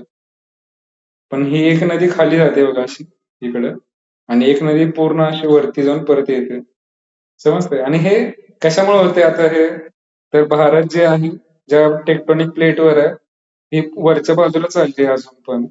म्हणजे भारत पण अजून पण सध्या वरती असं मूव्ह करत चाललंय आणि इथं जी हिमालयाची पर्वतरांग आहे इथं पूर्ण आणि इकडे तिबेटचा प्लेट आहे मोठा इकडं. चायना वगैरे एशियाची प्लेट जी आहे ती. तर ही प्लेट अजून वरती चालल्यामुळे या नद्यांचा पाथ वगैरे जो आहे, तो तसा झालाय असं वरती आणि हे समजतं. सो सर्वात महत्वाची नदी जी आहे, ही मोठी नदी आहे बघा. गंगा नदीपेक्षा पण सिंधू नदी जी आहे ती मोठी आहे. पण भारतामध्ये तिचं क्षेत्र खूप कमी आहे. इथून आता हा भाग चायनानं कब्जा केलाय याच्यावर बऱ्यापैकी आणि हा भाग जो आहे तो पाकिस्ताननं कब्जा केलेला आहे. सो तिथून ती वाहते अशी आणि पाकिस्तानातच बऱ्यापैकी सिंधू नदीचा प्रवाह आहे. सिंधू नदी सभ्यता हडप्पा, मोहेंजोदडो वगैरे ऐकलं असेल तुम्ही. ते सगळं या रिजन मध्ये येतं. ठीक आहे. आता नेक्स्ट लक्षात ठेवा. हे थोडासा ओव्हरव्ह्यू देतोय. बाकी नोट्स शेअर करेन मी त्यातून वाचून घ्या. त्यानंतर नेक्स्ट जी सगळ्यात महत्वाची भारतात सगळ्यात महत्वाची नदी जी आहे ती गंगा नदी आहे इथं. आता हे उगम कुठं पावते इथं गंगोत्री म्हणून ग्लेशियर आहे, हिमनग आहे. तिथून उगम पावते. ही अशी येते बघा इथून. ही गंगा नदी आहे इकडं. आता हे बघा या ठिकाणी काय होतं इथं इथं आल्यानंतर परत ही दोन नद्यांमध्ये डिस्ट्रीब्यूट होते. म्हणजे इकडं जे आहे ते इकडं पद्मा जाते आणि इकडं परत या साईडला निम्मी नदी. म्हणजे एखादी मोठी नदी असेल आणि इथं गाळ जमा होतो. गाळ म्हणजे काय? नदी माती घेऊन येते खूप जास्त स्वतः बरोबर डोंगरातून वगैरे येताना आणि तो गाळ जो आहे तो जमा झाल्यामुळे काय होतं नदीचा पाथ चेंज होतो. म्हणजे नदी इकडं इकडं छोटे छोटे प्रवाहात वाहत जाते. समजतंय? सो आता ही जी गंगा नदी आहे जेव्हा बांगलादेशमध्ये जाते इथं आणि ही ब्रह्मपुत्रा नदी आहे इकडे. ही जी दिसते वरती ही ब्रह्मपुत्रा नदी आहे. खूप मोठी नदी आहे लक्षात ठेवा ही पण. पण याचा बऱ्यापैकी भाग जो आहे तो चायनामध्ये आहे इकडे, तिबेटमध्ये. आणि इथून परत आसामच्या इथून एंटर करते ती. नाही अरुणाचल प्रदेशच्या इथून एंटर करते. आणि मग परत आसाममध्ये आणि इकडे येते अशी. समजते आणि हे गंगा हे गंगा नदी जी आहे आणि ब्रह्मपुत्राला जमुना वगैरे म्हणतात. आणि इकडे ते हे जे आहे ते बांगलादेशमध्ये येतं बेसिकली. आता गंगा नदीवर क्वेश्चन खूप वेळा विचारले. मागच्या वर्षी UPSC ला क्वेश्चन होता की गंगा नदी जी आहे त्याच्या पण डाव्या उजव्या उपनद्या आहेत. आता गंगा नदी सगळ्यात मोठी आहे. त्यामुळे याला उपनद्यांची संख्या खूप जास्त आहे लक्षात घ्या. तर आता डाव्या बाजूच्या जर बघितल्या आपण, हे बघा इथं गोमती नदी आहे, इथं घागरा नदी आहे, इथं गंडक आहे, इथं कोसी आहे. या 4 नद्यांचा क्रम विचारला होता UPSC मध्ये 2025च्या एक्झाम मध्ये आणि 4 नद्यांचा कुठून कुठं क्रम तर पूर्व पश्चिम. ही पूर्व आहे बाजू आणि ही पश्चिम बाजू आहे. समजतंय? सो तुम्ही पण अभ्यास करताना जी मोठ्या नद्या आहेत त्याच्या उपनद्यांचा क्रम पूर्व पश्चिम लक्षात ठेवा. आपल्या महाराष्ट्रातल्या नद्यांचं नाही लक्षात ठेवायचं लक्षात घ्या. गोदावरीच्या ज्या उपनद्या आहेत त्याचा पूर्व पश्चिम लावायला जाऊ नका क्रम. कारण ते उपनद्याच लक्षात ठेवणं अवघड आहे. त्याच्या पूर्व पश्चिम जमणार नाही. ही नदी खूप मोठी आहे गंगा. सो त्याला मिळणाऱ्या उपनद्या खूप जास्त आणि मोठ्या आहेत. त्यामुळे त्यामुळे त्याचा क्रम विचारला जातो. कोणकोणती 4 नावं सांगितली मी गंगा नदीचं? डाव्या बाजूने येणार आहे. तर डाव्या बाजूने येण्याचं महत्व काय आहे? या ज्या नद्या आहेत ना इकडच्या या गोमती, घागरा, गंडक, कोसी या सगळ्या हिमालयातून उगम पावतात. हिमालयाची पर्वतरांग आहे इथं. आता हिमालयातून उगम पावताचा फायदा काय आहे? हिमालयात असतो बर्फ. उन्हाळ्यात हे बघा पावसाळ्यात तर पावसाचं पाणी जे येतं हे बघा आपला पाऊस जो पडतो ना आता सध्या हा जो समुद्र दिसतोय आपल्याला इथं अरबी समुद्र आहे पूर्ण. इथं बंगालचा उपसागर आहे. सो ढग जे आहेत ते असे एंटर करतात पावसाचे इकडून हे असे हे इकडं आणि काही ढग जे आहेत ते इकडून येतात असे इकडून. ठीक आहे. आणि हे इकडे जातात वरती असं. काही जे आहे ते इकडे नॉर्थ ईस्टला जातात असे ढग पावसाचे. सो आता हे बघा हे ढग जे आहेत ते इकडे जातात वरती. हे पण इकडून येणार असं इकडे वरती. कारण हे सगळे इथं इथं जे आहे ना तिबेट जे आहे तिबेट इथं खूप जास्त लो म्हणजे इथं जास्त जे आहे टेम्परेचर वगैरे जे आहे थंड बर्फ वगैरे असतो इथं. त्यामुळे हे इकडं लो प्रेशर एरिया जो आहे, खूप उन्हाळा झाल्यामुळं पाणी गरम होतं, वरती जातं आणि ते परत इकडे जाऊन खाली सिंक करतं इथं. सो त्यामुळे पाऊस जो आहे तो या डायरेक्शन मध्ये वाहतो. सो आता इथं जे आहे पावसाळ्यात सगळं हिमालयामध्ये पावसाचे ढग चालले, सो इकडे लेट जरा पाऊस सुरू होतो. म्हणजे आपल्या इकडे आता समजा जूनला सुरू झालं, तर इकडं सगळे युपी बिहार साईडला ना ऑगस्ट मध्ये वगैरे सगळीकडे पूर येतो. इकडं सगळे बिहार वगैरे जे आहे ते पाण्याखाली असतं ऑगस्ट मध्ये वगैरे. खूप जास्त पूर येतो, कारण हे सगळं पाणी इथं हिमालयाच्या पलीकडे जाऊ शकत नाही ढग हे सगळे. त्यामुळे इथं सगळं पाणी स्टॉप होतं आणि इथं पाऊस पडतो खूप जास्त. आता या नद्या जे आहेत ते पावसाळ्यात पूर येतो यांना, आणि उन्हाळ्यात काय होतं, बर्फ जो आहे सगळा हिमालयाचा तो वितळल्यामुळे परत पाणी अवेलेबिलिटी असतं. सो या ज्या नद्या आहेत ना, या बारमाही नद्या म्हणतात त्यांना. बारमाही कशासाठी? पावसाळ्यात पावसाचं पाणी असतं आणि उन्हाळ्यात बर्फ वितळल्यामुळे पाणी असतं यांना. वेरज आपल्या ज्या नद्या आहेत हे बघा, हे गोदावरी, कृष्णा, भीमा, यांना फक्त पावसाळ्यातच पाणी असतं अवेलेबल. कारण उन्हाळ्यात काही बर्फ नाही येत सह्याद्रीमध्ये. त्यामुळे उन्हाळ्यात बऱ्यापैकी नद्या ज्या आहेत त्या कोरड्या पडतात. समजतंय? हा फरक समजून घ्या. हिमालयन रिव्हर जो आहे तो, आणि या नद्या ज्या आहेत त्यांना पेनिन्सुलर रिव्हर म्हणतात. पेनिन्सुलर म्हणजे हा जो त्रिकोणी भाग आहे भारताचा. पेनिन्सुला म्हणजे काय असतं, तिन्ही बाजूने पाणी, इकडे पाणी आहे, खाली पाणी आहे, इकडे पाणी आहे. आणि हा जो त्रिकोण आहे फक्त हा, त्याला पेनिन्सुला म्हणतात. तर पेनिन्सुलर रिजन मधल्या ज्या नद्या आहेत या सगळ्या, या काय आहेत, बारमाही नद्या नाही आहेत, सीझनल रिव्हर्स आहेत. पावसाळ्यामध्ये फक्त पाणी येतं आणि ते आपण साठवतो धरणाच्या माध्यमातून आणि परत रिलीज करतो. हे फक्त लक्षात घ्या की इकडच्या नद्यांना खूप जास्त पाणी असतं नॉर्थ मधल्या, कारण त्या बारमाही नद्या आहेत. आता काय काय लक्षात ठेवायचं तुम्ही, गंगा नदी मेन सगळ्यात लक्षात ठेवा. त्याच्या वरच्या या डाव्या बाजूच्या उपनद्या, आणि हे बघा ती यमुना नदी इथं आहे. ह्याच्यावर प्रश्न होता गेल्या वर्षीच्या एमपीएससी ग्रुप सी परीक्षेला. ही पण इथं गंगोत्री आहे बघा इथं. त्याच्या शेजारीच इथं यमुनोत्री म्हणून आहे उत्तराखंडमध्ये. तिथूनच ही यमुना नदी फ्लो होते इथून. ठीक आहे. आता यमुना नदी आग्रा वगैरे जे आहे, ताजमहल वगैरे, तिथे यमुना नदी आहे, लक्षात ठेवा. ताजमहलच्या तिथे शेजारी. आता ही जी जाते नदी, आता यमुना नदीच्या उपनद्या विचारल्या होत्या यावर्षी 2025च्या प्रिलिम मध्ये ग्रुप सी च्या. तुम्हाला आता विचारणार नाही सेमच क्वेश्चन, फक्त माहित असू द्या. त्याच्या आपण बघितलं होतं CSBK, मी सांगितलं होतं CSBK शॉर्ट फॉर्म. आता सी म्हणजे कोणती नदी आहे बघा, यमुनाची पहिली जी आहे चंबळ नदी जी आहे ती, ही चंबळ ही इथून जाते. त्यानंतर बेतवा नदी आहे, नाही चंबळ, त्यानंतर इथं एकच मिनिट, सिंध नदी. आता या छोट्या नद्या आणखी दाखवल्या नाहीत इथं. इथं चंबळ नंतर सिंध आहे, त्यानंतर ही बेतवा आहे, आणि त्यानंतर इथं खाली एक केन नदी आहे, केन. आता हे मेजर रिव्हर्स दाखवले तिथं, मेजर. त्यामुळे छोट्या छोट्या आणखी इथं सिंध आहे. इथं सिंध नदी वेगळी आणि ही इंडसला सिंधू म्हणतात, हे वेगळं आहे, लक्षात ठेवा. त्यानंतर इथं बेतवा आणि ह्याच्या इथं खाली केन, केन नदी आहे. त्यानंतर एक आणखी एक नदी आहे बघा, ही सोन नदी, मोठी नदी आहे. ही जाऊन परत डायरेक्ट गंगेला मिळते, लक्षात घ्या. त्यानंतर ही यमुना वगैरे येऊन पुढे इथं गंगेलाच मिळते इथं, लक्षात ठेवा.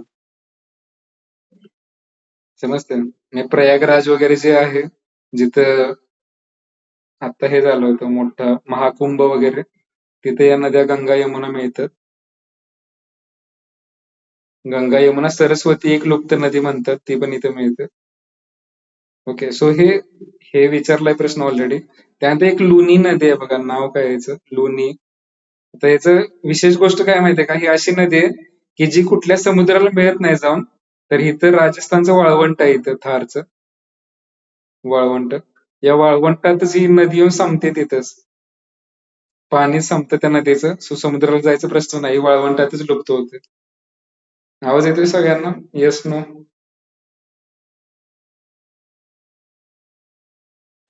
हॅलो. हो सर. हा, सो काय लक्षात हो. ठेवायचं, क्वेश्चन काय विचारणार माहिती आहे तुम्हाला, कोणती नदी अशी आहे की जी समुद्राला न मिळता वाळवंटातच लुप्त होते, म्हणजे वाळवंटातच जाऊन संपते. तर या नदीचं नाव लक्षात ठेवा, लुनी. आणि ही पण कशी आहे बघा, इकडे चालले पश्चिमकडे. या गंगा वगैरे सगळे इकडे चालले आणि ही इकडे चालले उलट्या दिशेनं. आणि राजस्थानच्या वाळवंटामध्ये लुप्त होते लुनी. त्यात ही साबरमती नदी आहे. साबरमतीचं कुठं नाव ऐकलंय तुम्ही? साबरमती धाम, गुजरात. हा, म्हणजे गांधीजींचं साबरमती आश्रम फेमस होतं. दांडी मार्च वगैरे जे होतं, साबरमती आश्रम ते दांडी वगैरे त्यांनी मार्च केलं होतं. समजतं? सो हे लक्षात ठेवा, साबरमती नदी गुजरातमध्ये. त्यानंतर माही जे आहे, माही नदी आहे लक्षात ठेवा. ही पण गुजरातमध्ये येऊन इकडं, म्हणजे या बेसिकली थोड्याशा पश्चिम दिशेकडे वाहणार नद्या आहेत, अरबी समुद्राला मिळणार. नर्मदा आम्ही मगाशी सांगितलं, नर्मदा, तापी या पण इकडे येतात लक्षात ठेवा. सो विरुद्ध दिशेने येणार थोड्याशा लक्षात ठेवा याच्यावर. आणि यांचा क्रम पण लक्षात ठेवा. लुनी, साबरमती, माही, नर्मदा आणि तापी या 5 नद्या अशा आहेत की ज्या इकडे जातात. बाकी या वरच्या सगळ्या इकडेच जात आहेत. इंडस, झेलम, चेनाब, रावी, ब्यास, सतलज त्या पंजाब साईडनं आहेत या सगळ्या. आणि या सगळ्या सेंट्रल इंडियामधनं आहेत ज्या खाली जातात. ठीक आहे. त्यानंतर मग आता हे आपण महाराष्ट्रातलं बघितलं, गोदावरी, भीमा, कृष्णा. कावेरी नदी इकडे आहे बघा खाली सगळ्यात. याच्या खाली पण खूप साऱ्या नद्या आहेत. इथं भारतपूजा आहे, इथं पेन्नार आहे, खूप साऱ्या केरळमध्ये पण छोट्या छोट्या नद्या आहेत. पण महाराष्ट्राचा भूगोल आणि UPSC ग्रुप्स दिला या नद्या नाही विचारल्या जात. या UPSC ला किंवा सेंट्रल गव्हर्नमेंटचे जे एक्झाम असतं त्याला पूर्ण भारताच्या नद्या माहित पाहिजे. महाराष्ट्राच्या MPSC ला हे नाही विचारलं जात. खालच्या पेन्नार, भारतपूजा या नद्या नाही विचारलं जात. ओके. सो ही महानदी आहे की लक्षात ठेवा, इम्पॉर्टंट आहे. महानदी ओडिसा साईडला येतो, ओडिसा राज्य. त्यात ही ब्राह्मणी नदी आहे, त्याच्यावरती सुवर्णरेखा. कशासाठी नॉर्थ टू साऊथ क्रम विचारला जातो फक्त. सो नाव फक्त माहित असू दे. सुवर्णरेखा, त्यानंतर ब्राह्मणी, त्यानंतर महानदी, मग गोदावरी माहितच आहे, त्याच्या खाली कृष्णा, त्यानंतर पेन्नार आणि कावेरी. या सिक्वेन्स लक्षात ठेवा. ओके. आता हे नोट शेअर करेन मी तुम्हाला नद्यांची, भारतातल्या नद्या. याच्यावर हे बघा, तुम्हाला जर लक्षात राहत असेल आणि जमत असेल तर वाचा, नाहीतर प्रायोरिटी सगळ्यात पहिला महाराष्ट्रातल्या नद्यांवर ठेवायची. ते वाचून झाल्यानंतर या नद्या जे आहेत ते करा. आता हे गंगा नदीच्या सगळ्या छोट्या छोट्या नद्या दिल्या तिथं. मगाशी मी सांगितलं होतं बघा, CSV घे, चंबळ, सिंध, बेतवा आणि केन या 4 नद्या हे विचारलं होतं आता MPSC ला. त्यात ही सोन नदी आहे. आणि बाकी मग ह्या गोमती, घागरा, गंडक, कोसी या प्रश्न विचारला होता. आणि मगाशी सांगितलं तसं गंगा नदी स्प्लिट होते इथं गाळ साठल्यामुळं. गंगा इकडे जाते आणि पद्मा पुढे जाते आणि ती मग ब्रह्मपुत्राला मिळते. मग इंडस नदी जी आहे, सिंधू नदी, त्याच्या पण सगळ्या दिल्या तिथे, पण काही गरजेचं नाही. 5च नदी लक्षात ठेवायच्या. इंडस, त्यानंतर झेलम, चेनाब, रावी, ब्यास आणि सतलज. हे कशासाठी हे बघा, भारत पाकिस्तानमध्ये सिंधू नदी करार झाला होता 1960 मध्ये. त्यामध्ये काय ठरलं होतं की या पहिल्या वरच्या 3 नद्या ज्या आहेत, इंडस, झेलम आणि चेनाब, या नद्यांवर पाकिस्तानचा जास्त हक्क असेल पाण्याचा. म्हणजे या नद्यांवर आपल्याला जास्त धरणं वगैरे बांधता येणार नाहीत, कारण आपण पाणी अडवलं तर इकडे पाकिस्तानात दुष्काळ होईल. आणि खालच्या ज्या 3 नद्या आहेत, या रावी, ब्यास आणि सतलज, याच्यावर भारताचा जास्त अधिकार असणार आहे. सो या नद्यांवर आपण धरणं जास्त बांधू शकतो. काय सांगतो समजून घ्या व्यवस्थित. इंडस, झेलम, चेनाब या 3 नद्या ज्या आहेत, या बेसिकली वेस्ट फ्लोईंग रिव्हर म्हणलं जातं, म्हणजे पाकिस्तानचा जास्त अधिकार आहे यांच्यावर. त्यानंतर रावी, ब्यास आणि सतलज. रावी, ब्यास आणि सतलज, तर याच्यावर भारताचा अधिकार जास्त आहे. मग मध्ये जास्त भारत पाकिस्तान जेव्हा टेन्शन होतं, म्हणजे ते अटॅक वगैरे झाला होता तिथं, पहलगाम वगैरे, त्यावेळेस सिंधू नदी करारावर भारत पॉज आणणार होता वगैरे. सो त्यावेळेस हे न्यूज मध्ये होतं की कुठल्या नद्यांवर पाकिस्तानचा जास्त अधिकार आहे, कुठल्या नद्यांवर भारताचा जास्त अधिकार आहे. मग भारत म्हणत होता की आम्ही या नद्यांचं पाणी पण बंद करू, जेणेकरून पाकिस्तानला प्रॉब्लेम मध्ये आणता येईल. सो वरच्या 3 नद्यांवर पाकिस्तानचा जास्त अधिकार आणि खालच्या 3 नद्यांवर भारताचा जास्त अधिकार, हे लक्षात ठेवा. आता ब्रह्मपुत्रा नदी हे उरकूनच टाकू आज, म्हणजे परत उद्या नको बघायला. ब्रह्मपुत्रा नदी जी आहे हे बघा, याची वेगवेगळी नावं आहेत. यारलांग झँगपो म्हणून आहे, किंवा सँगपो नाव आहे याचं तिबेटमध्ये. हे उगम कुठं पावते बघा, खूप वरती पावते इथं. म्हणजे इथंच ते सिंधू नदी उगम पावते, जी वरती जाते अशी आणि पाकिस्तानात जाते. आणि त्याच्या शेजारीच इथं ब्रह्मपुत्रा नदी पावते उगम. ती अशी जाते बघा इकडं. इथपर्यंत पूर्ण चायनामध्ये हे तिबेटचा जो रिजन आहे, चायनानं जो कब्जा केलाय तिबेटवर, त्या रिजन मधून वाहते आणि स्ट्रेट लाईन मध्ये अशी जाऊन एकदमच खाली येते अशी राईट अँगल मध्ये इकडे भारतात. मग भारतात आल्यानंतर ह्या नदीला पाणी खूप जास्त लक्षात ठेवा. ब्रह्मपुत्रा नदी जी आहे, अमेझॉन नदी जी आहे ब्राझीलमध्ये, ही जी खूप मोठी नदी आहे पाण्याच्या दृष्टीनं. त्याचं वॉटरचं म्हणजे आडवी खूप जास्त नदी मोठी आहे. तसंच ब्रह्मपुत्रा नदी आहे, लक्षात ठेवा. हे ब्रह्मपुत्रा एवढी मोठी नदी आहे आडवी, की ज्याच्यामध्ये आतमध्ये बेट आहेत. जसं समुद्रामध्ये बेट असतात ना, कारण समुद्र मोठा असतो त्याच्या आतमध्ये बेट असतं. सो ब्रह्मपुत्रा नदी एवढी आडवी पसरलेली आहे, की त्याच्या आतमध्ये छोटे छोटे बेट आहेत या नदीमध्ये. सो एरिया वाईज खूप जास्त मोठी नदी आहे. आता ही अरुणाचल प्रदेश मधून एंटर करते आणि परत इकडे जाते अशी.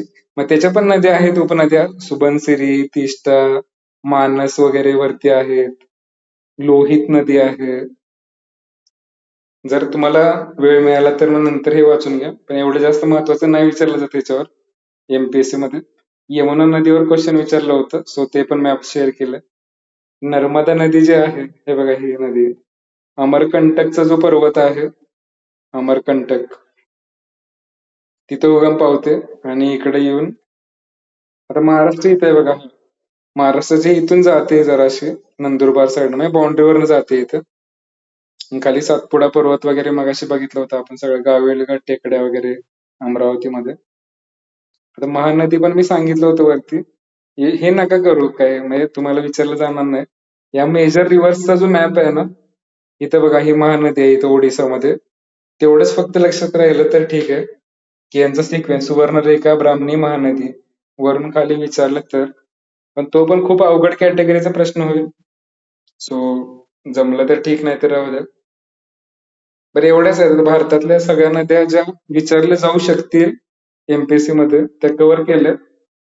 सो याच्या बाहेर नद्यांवर क्वेश्चन येणार नाही. धरण वगैरे विचारलं कुठल्या नदीवर कुठलं आहे, त्याचा एक मी चार्ट शेअर करेन, की बाबा गंगा नदीवर ही महत्वाची धरणं आहेत, किंवा नर्मदा नदीवर हे धरण आहे, सरदार सरोवर डॅम जसं विचारलं जातं. सो धरणं फक्त लक्षात ठेवा कुठल्या नदीवर कोणतं धरण आहे. इंदिरा सागर डॅम वगैरे पण आहे, मोठी धरणं काही नद्यांवर. समजतंय का सगळ्यांना? Yes, no? Yes sir. हा, आता हे हो बघा. समजलं सर. काय झालं? काय नाही सर. हा, ओके. हे बघा, म्हणजे यात जास्त घाबरून जायची गरज नाही. तर नद्यांचं खूप डिटेलमध्ये सांगितलं. घाबरायचं नाही म्हणजे वाचायचं व्यवस्थित, की बाबा नद्यांच्या बाबतीत एकच क्वेश्चन येणार, पण तो चुकला नाही पाहिजे. एवढं फक्त थोडीशी काळजी घ्या, की उपनद्या, धरणं, उगमस्थान, या 3-4 गोष्टी महत्वाच्या केल्या. एक पेजवर जरी नोट काढल्या तुम्ही, किंवा मी जे मॅप शेअर केले ते दिवसातून एकदा जरी बघितल्यासारखं. हे बघा, एक दिवस वाचून उपयोग नाही हे लक्षात ठेवायचं. तुम्ही एकच गोष्ट जी आहे पुढचे 3 महिने कंटिन्युअस केली तर त्याचा फायदा आहे. म्हणजे हे जे मॅप आहे, किमान आठवड्यातून एकदा तरी तुम्ही ओव्हरलुक केलं पाहिजे. तर कुठं जाऊन तो सप्टेंबर मध्ये लक्षात राहणार. नाहीतर आत्ता सगळं लक्षात आहे, मग डायरेक्ट सप्टेंबर मध्ये बघितलं तुम्ही तर सगळं शून्य होणार, म्हणजे काहीच आठवणार नाही तुम्हाला. तो दर आठवड्याला फक्त मॅप बघायची आठवण करा, रिमाइंडर करा, जेणेकरून लक्षात राहील लॉंग टर्म मेमरी मध्ये. ठीक आहे, चालेल. मग एक्झिट केलं तरी चालेल सगळ्यांनी.